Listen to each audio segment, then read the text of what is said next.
goes into collapse. You see, families have to have mothers and fathers.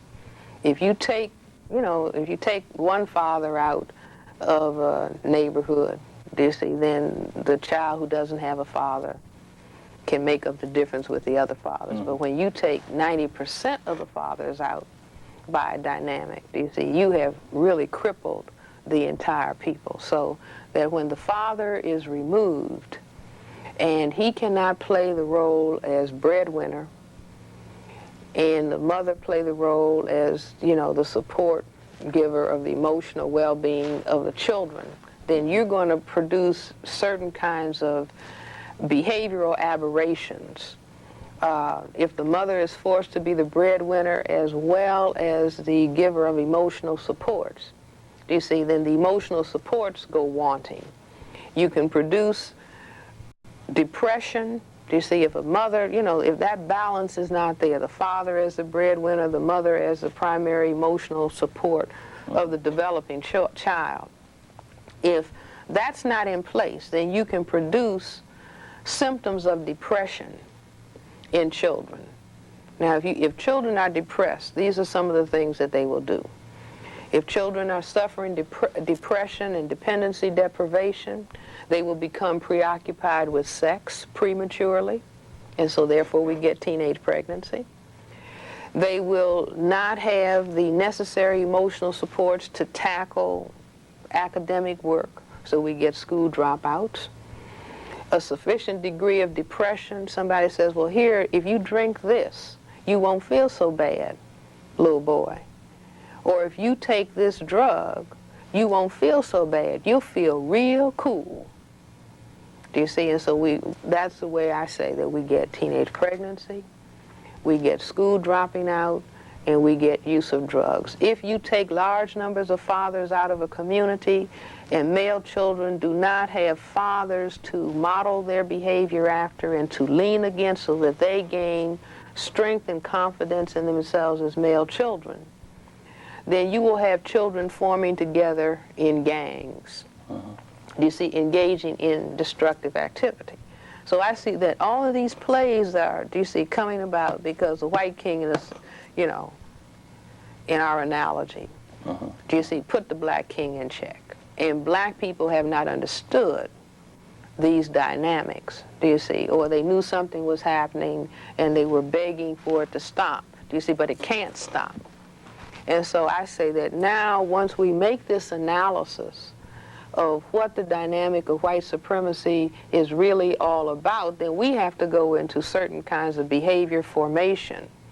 And one of the kinds of behavior formation is because, see, now we have an epidemic of teen pregnancy.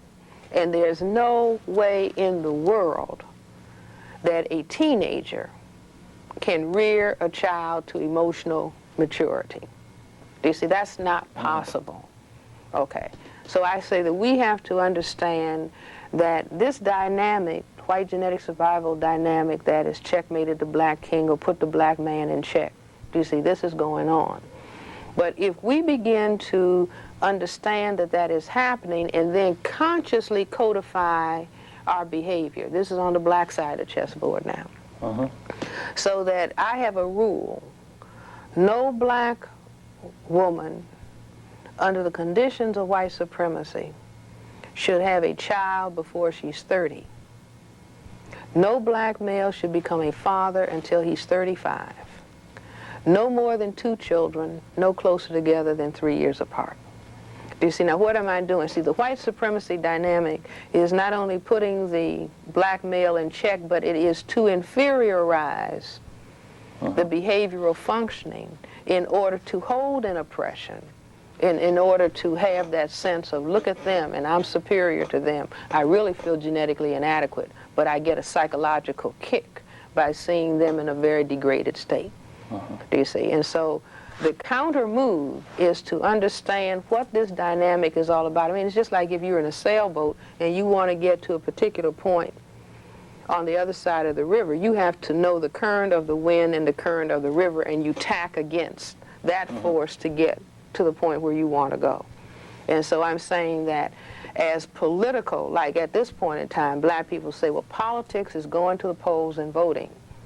That is, you know, politics is the power relations between people, you see, but everything you do is an aspect of expression of power or powerlessness. And so black people need to understand that it is a very critical and important part of black politics to bring to a screeching halt the inferiorization of black people brought on by white supremacy but carried out through the dynamic of teen pregnancy. Now, do you think this can be accomplished through your, quote, Democratic Republican parties? Well, we're not. How do you see these as go ahead. I mean, well, no, because you see these party, you know, Republican Party, Democratic Party, I say that these are parties, you know, that are under the white supremacy dynamic. And they are fundamentally about white genetic survival. But Dr. Welsing, someone just said that you have Ron Brown, who's chairman of the Democratic Party. Well, do you see, but it's like in psychiatry, I have to look for the bottom line. You have to make algebraic sums. You don't just look at one number. Do you see? You have to look at the pluses and you have to look at the minuses and you have to come up with an algebraic sum. And so the fact of, you know, one Ron Brown does not make, do you see, just like, you know, one Abraham Lincoln doesn't, you know, nullify the use of Willie Horton. Do you follow what I'm saying? In other words, those parties, and I'm not, you know, I believe that black people should enter the so-called Democratic Party and the Republican Party to teach justice, not to ask for anything. Do you see? Because asking, give me something, when the persons that you are functioning with say, well, wait a minute, I've got to survive genetically. If I give you something, that might empower you to cause my genetic annihilation, so I can't. Do you see? So I say that black people should enter Republican Party and the Democratic Party and enter anything else that they want in order to talk about justice and to educate. Do you see? But you don't count on, do you see? You don't depend on that. That you depend on, do you see, just like, you know, just like basketball, football, or, you know, war, you have to have tactics and strategy for, do you see, your survival. And ultimately, what I'm talking about is bring justice to the planet Earth. Do you see? The vast majority of the people on the planet are non-white people. And it's an abomination that all of those people should be in a state of poverty and uneducated and not highly developed. And so it's about bringing justice to the planet so we can have peace. For example, you have you know, people who classify themselves as white, and they talk about the arms race and all the armaments and all the billions and trillions of dollars that are being spent for weapons.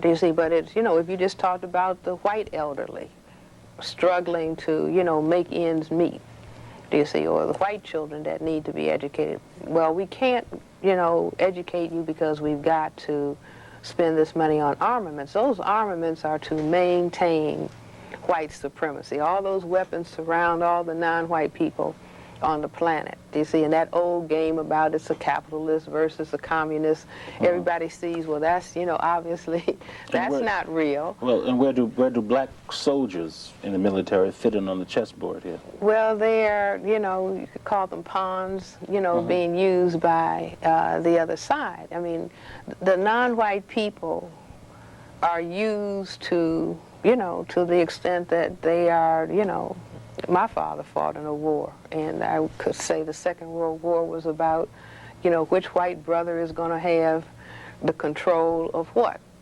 But the bottom line was all of those black soldiers did not, you know, achieve equality as a result of fighting in that war. And so we just have to understand. Well, what about the notion of the world war when the whole world was not involved in the war, either war? Wait a minute, the notion that, well, they call it the World War. World War I, World War II.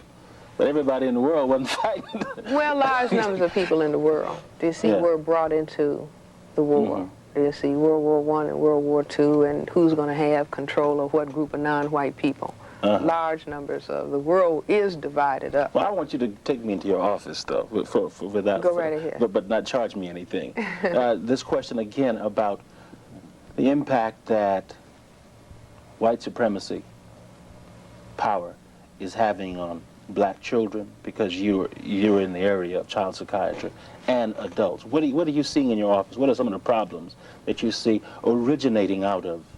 Well, I was talking about the destruction of a positive image of self that is developed in black children simply by looking at television or reading books.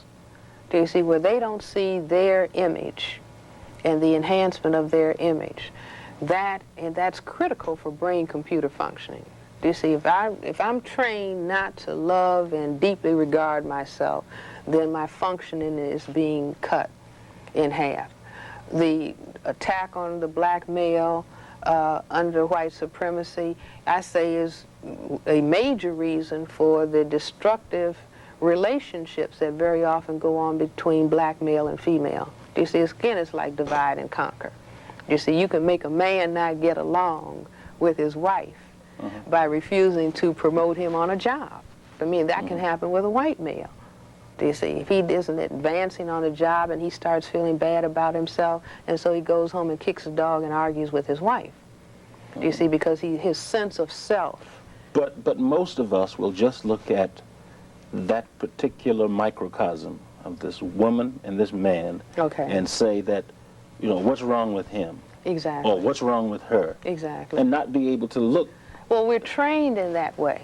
Do you see? I mean, white supremacy, I mean, you know, does the white side of the chessboard tell the black side, now this is a strategy that I'm going to use to defeat you? No. Do you see? If the black side doesn't, you know, perceive it or decode it, then tough luck. So white supremacy never talks about it. I mean, white supremacy says this is a democracy, everybody is equal, da-da-da-da-da. Do you see? But that's not the dynamic that is actually being carried out. Whereas if you taught children in the first grade, this is a white supremacy state. This is the way that white supremacy functions. White supremacy has the goal objective to inferiorize non-white people. We want you to understand this, boys and girls. Do you see? If that was taught, then wait a minute, I'm not going to be inferiorized. I'm going to stay in school 10 hours a day. You see? So that's, you know, that's not taught. So people are not taught that. I could tell people in my office very often, a male and a female black people, 90% of what happens in your marital relationship is determined by white supremacy. To the degree that you increase your knowledge and understanding of what white supremacy is about, you improve the relationship between the two of you. You see. Briefly, once again, how does white supremacy power reach into that home, to that African-American home? Well, I keep, you know, again, by attacking, do you see, by attacking the father, the primary breadwinner, do you see, you control the housing that is available, you control the health care that is available, do you see, by paying a person a substantially low wage, or by comparison. Do you see? You can raise all kinds of havoc. You can raise havoc by having the black female able to advance on a job at a faster rate than her male counterpart. Do you see? That raises all kinds of havoc in a system that says, well, the male is supposed to be the head of the household. And when you look at the African situation where the family is concerned, you have to say that this is something that has been imposed on us, because the family was not like it is. Exactly. Do you see, we would do well to say we don't have families. I say we have survival units under white supremacy. The family has been destroyed by the dynamic of white supremacy. And at the same time I'm saying that it is, you know, it is our responsibility as black people to decode in detail how white supremacy carries out its destructive dynamic, and then you counter play against it, and I mean very seriously. No children until 30 and 35. Married, no more than 2, no closer together than 3 years apart. In your opinion, when is the African American child and adult in a state of good mental health? Well, one can say that as long as we are under major attack by white supremacy and we don't understand that attack. We're not in a good state of mental health. And I think if we look at our condition, if we look at the number of children who are dropping out of school, the number of young people who are in the juvenile justice system, the number of people that are incarcerated, that these are signs that there's not maximal development of the black genetic and constitutional potential. We're under attack, and we have not worked out how to defend and develop ourselves. But and we will not be in a state of optimal mental health until white supremacy is no longer here. But in the meantime, as we are helping to eliminate white supremacy and taking responsibility for our own maximal development, it is incumbent on parents to, number one, be mature parents. Do you see? Meaning be old, no children having children. No overwhelming yourself with large numbers of children, do you see, which is a continuation of the slavery phase of white supremacy where people are breeding and studying. And I say that breeding and studying means to bring people in the world to be inferiorized, do you see? And so we have to become consciously aware of that. At the same time that I say that the breeding and studying comes about when the white supremacy system is giving welfare payments. Do you see? I don't give you a good job. I don't let you advance on a job, but I keep giving you increments in a welfare check. Do you see? I say that that is a, you know, it's like the slave master. Hattie, if you produce another baby, I'm going to give you another little piece of fat back. Do you see? To work on my plantation. So we have to take control over that. Then we have to, as parents, as older black people, have to show models of positive self-image and self-concept, even though we don't see it on the television, even though we don't see it in magazines and newspapers and the movies, etc. And we have to learn those behaviors. For example, there are behaviors that I call exercises in black mental health and black self-respect. And some of these exercises came from the textbook for victims of racism by Neely Fuller. But stop name-calling one another, stop cursing one another, stop gossiping about one another, stop squabbling with one another, stop being discourteous and disrespectful to one another, stop fighting one another, stop killing one another, stop using and selling drugs to one another, stop throwing down trash where black people have to live, work, and play. Did I say stop stealing, stop robbing? Now, as I said, the pressure of the white supremacy dynamic that forces black people to think negatively about themselves and set up negative environmental conditions will produce these negative behaviors. You see, but that's just like somebody putting you in check from the other side of the board. So you have to learn the tactics and strategies, the behavioral tactics and strategies, do you see, that will stop that from happening. So you're constantly on the offensive and the defense about preserving or evolving and developing a very positive image and concept of self. That's key. The second thing is to for black people in this state of siege of racism, white supremacy, do you see, to continue to put a major emphasis on education.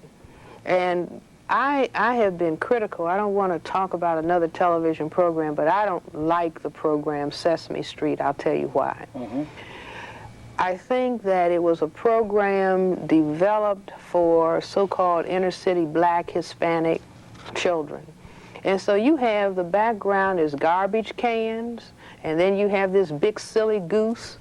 Now, if a program is supposed to be about education, I think it should be presented in a very serious manner. For example, if you look at, I don't know if South Carolina gets Mr. Rogers. Oh, yeah. We do. Do you see? If Mr. Rogers says, "Good morning, boys and girls. Today we're going to go to an ice cream factory."